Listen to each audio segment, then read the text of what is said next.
Assalamualaikum warahmatullahi wabarakatuh.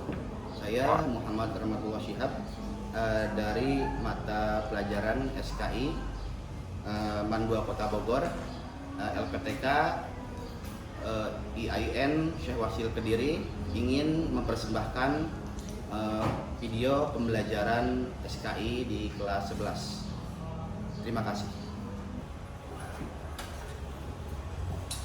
Assalamualaikum. Waalaikumsalam.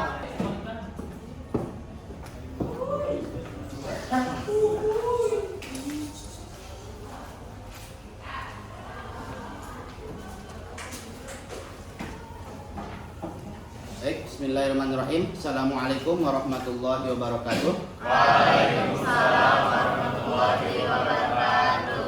Apa kabar semuanya? Alhamdulillah. Oke, alhamdulillah.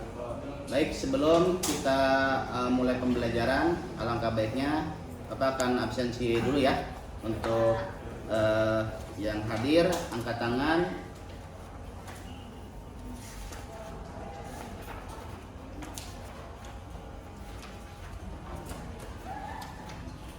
Ahmad Zaki, Hadir. Akifah, Alifah, Hadir. Karisa, Sakit, Pak. Daniel, Hadir. Davina, absen. Alhamdulillah semua hadir. Tadi ada sakit ya, satu orang ya. Siapa tadi? Karisa. Baik. Materi yang akan kita bahas kali ini, ada yang tahu apa? Tapi sebelumnya kita akan ulang dulu ya materi yang kemarin yang sudah kita pelajari bersama-sama, bahwa tentang apa kemarin, sejarah berdirinya dinasti Turki Utsmani.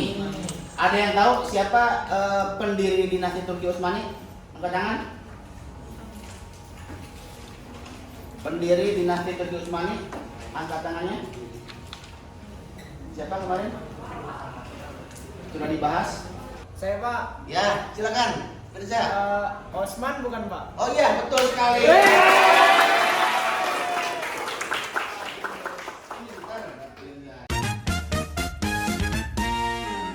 Dinasti apa yang berdiri sebelum dinasti atau Daulah Utsmani? Angkat tangan. Dinasti Bani Seljuk. Baik, betul semuanya.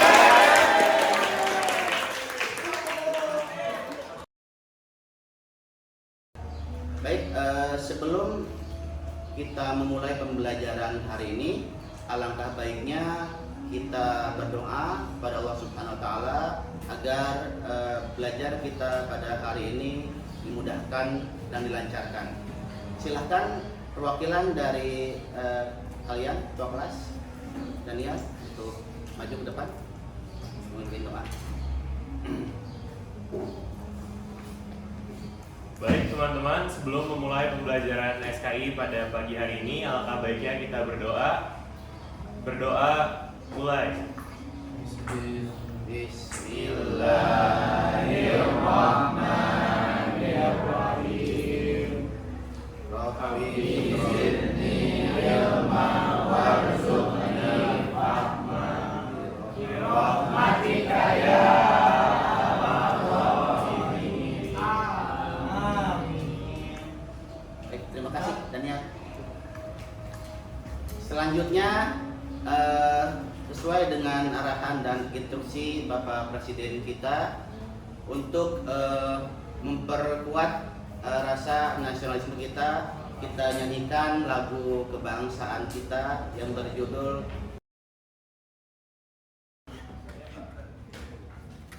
semuanya sama-sama ya. Garuda Pancasila ya. Ayo maju, maju, ayo maju, maju, ayo maju, maju. Garuda Pancasila, akulah pendukungmu. Patriot proklamasi, sedia berkorban untukmu. Pancasila dasar negara,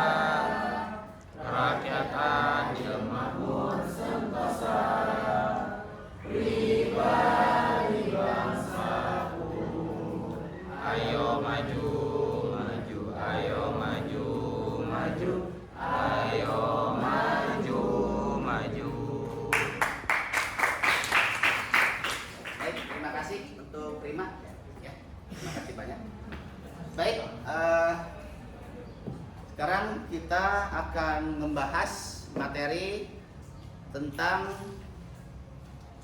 berdirinya Daulah Utsmani setelah kemarin kita membahas latar belakang berdirinya sejarah Daulah Utsmani. Ya.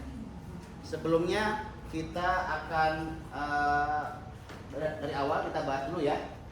Sebelum adanya kerajaan Utsmani itu ada beberapa kerajaan yang berdiri, diantaranya ada kerajaan yang pertama apa itu? Syafawi. Lalu yang kedua Utsmani dan yang ketiga ada kerajaan Mughal. Kalau yang pertama Syafawi itu di mana? Di Persia ya. Yang kedua Utsmani itu di Turki. Kemudian yang ketiga Mughal itu di India.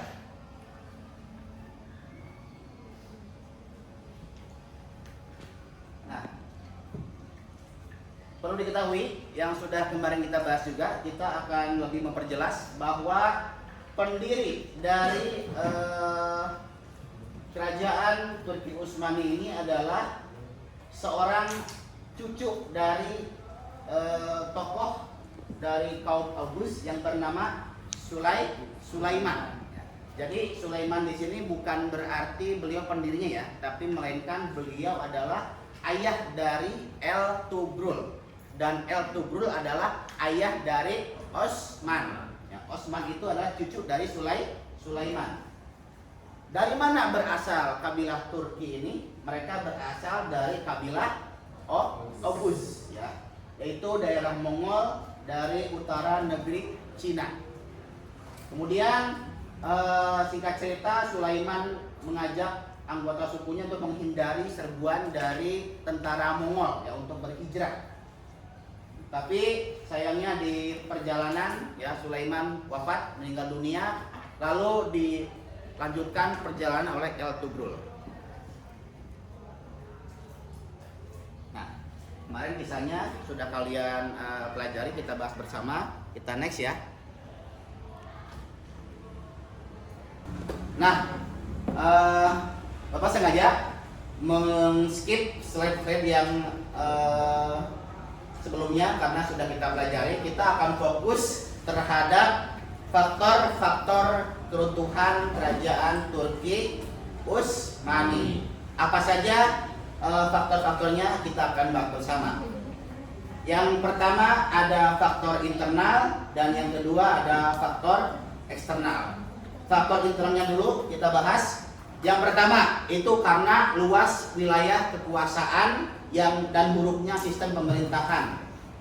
Nah, kenapa dikatakan buruk? Karena ditangani oleh orang-orang berikutnya yang tidak cakap. Jadi seperti ini ya. Dari dinasti atau sistem pemerintahan dinasti itu tidak semuanya dari generasi ke generasi itu sesuai atau sama dengan sebelumnya ya, sama dengan pemerintah sebelumnya. Ada yang masih belum seharusnya beliau memimpin tapi sudah diangkat menjadi pemimpin ya. Ada yang usia 14 tahun, ada yang usia 16 tahun, nah seperti itu. Yang kedua, kehidupan yang istimewa dan bermegahan. Ya, kehidupan yang glamor ya, yang terlalu boros atau yang bergelimang harta. Lalu yang ketiga, merosotnya perekonomian negara akibat pemborosan harta dan peperangan Turki mengalami kekalahan terus-menerus. Nah, jadi saat itu pun kenapa bisa sampai merosot? Ya karena terjadi revolusi industri atau peperangan di negara-negara sekitar Eropa saat itu. Kita lanjut ya. Lalu ini faktor eksternalnya. Yang pertama, timbulnya gerakan nasionalisme. Bangsa-bangsa yang tunduk pada kerajaan Turki berkuasa mulai menyadari kelemahan dinasti tersebut. Maka walaupun kerajaan Utsmani memperlakukan mereka sebaik mungkin, namun dan dalam benak mereka tetap saja bila Utsmani adalah penjajah yang datang menyerbu dan menguasai wilayah mereka. Janissary itu adalah tentara mereka yang dominannya dari kalangan Nasrani atau Kristen, tapi dididik oleh Kesultanan Turki Utsmani. Nah, ketika lambat laun Janissary semakin besar, semakin kuat, mereka melihat bahwa buat apa ya mengabdikan diri kepada Sultan Utsmani ya, Sultan Turki, padahal akidah mereka berbeda. sedangkan di luar sana ya agama mereka dengan Kesultanan Turki Utsmani ini adalah musuh bebuyutan. Nah, maka lambat laun Janissary ini membaca peta politik, militer dan kekuatan dan kelemahan dinasti Turki Utsmani sehingga timbullah yang namanya pengkhianatan ya. Lalu berikutnya yang kedua ada terjadinya kemajuan teknologi barat khususnya dalam bidang persenjataan di mana sistem kemiliteran bangsa barat selangkah lebih maju dibandingkan dengan kerajaan Turki Utsmani ya. Di Turki Utsmani mungkin belum secanggih di negara Eropa lainnya, baru berupa meriam ya kan, atau senjata-senjata tradisional seperti pedang, panah ya, belum sampai ke senapan atau ke nuklir dan sebagainya. Lalu yang ketiga, pengaruh kehidupan barat yang masuk ke istana. Penyimpangan orientasi mereka ini membuat terlena dengan kekuasaan wilayah sehingga membuat mereka meninggalkan perkembangan pendidikan mereka. Nah, jadi banyak juga pengaruh-pengaruh barat yang masuk ke istana sehingga apa? Sehingga membuat internal kerajaan itu berpikir bahwa sudah saatnya mereka keluar dari kerajaan dan membuat sebuah pembaharuan atau reformasi peradaban yang akhirnya nantinya ujungnya itu akhirnya juga internalnya faktor internalnya sendiri yang menghancurkan Turki dari dalam. Baik, setelah Bapak sampaikan tadi materi terkini tentang faktor kemunduran atau keruntuhan dinasti Turki Utsmani ya. Bapak akan memberikan sebuah tugas kelompok atau kerjasama. Kita akan bahas bersama setelah kalian mendiskusikan secara kelompok ya. Kita akan mencari suatu permasalahan yang ada di materi yang ada di slide ya. Yang pertama ya tentang dua saja ya, itu faktor internal dan faktor eksternal. Ya. Apa yang harus kalian cari? Ya, hanya tiga ya, hanya tiga pertanyaan dan kalian bahas bersama secara diskusi. Yang pertama ya, dari faktor internal apa yang menyebabkan runtuhnya kerajaan dinasti Turki Utsmani secara internal ya. Lalu sama yang kedua, apa yang menyebabkan faktor keruntuhan dinasti Turki Utsmani secara eksternal ya. Yang kedua, siapa ya? Siapa yang terlibat dalam gerakan pemberontakan dinasti Turki Utsmani, baik secara internal maupun eksternal ya. Lalu pertanyaan ketiga, bagaimana pihak kerajaan dalam menghadapi berbagai pemberontakan yang terjadi di kerajaan? Bisa dipahami semuanya? Oke. Nanti silahkan dibuat kelompok ya, satu kelompok 5 orang ya.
hasil diskusi saya dan teman-teman saya, menurut saya faktor internal keruntuhan dari Turki Utsmani yang pertama adalah Mustafa Kemal Atatürk.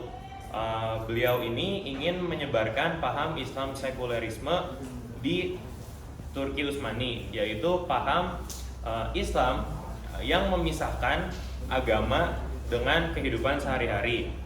Nah, dan juga faktor internal lain adalah kekecewaan masyarakat terhadap pemerintahan yang hidup yang memiliki sifat hedonisme. Kemudian juga pemberontakan pasukan Janissary yang menyebabkan runtuhnya dinasti Turki Utsmani dari dalam. Baik, sekian hasil diskusi saya dengan teman-teman saya. Bila ada kurang mohon dimaafkan. Wassalamualaikum warahmatullahi wabarakatuh. Takbir. Allahu Akbar. Baik, dari Putri silakan satu orang. Silakan.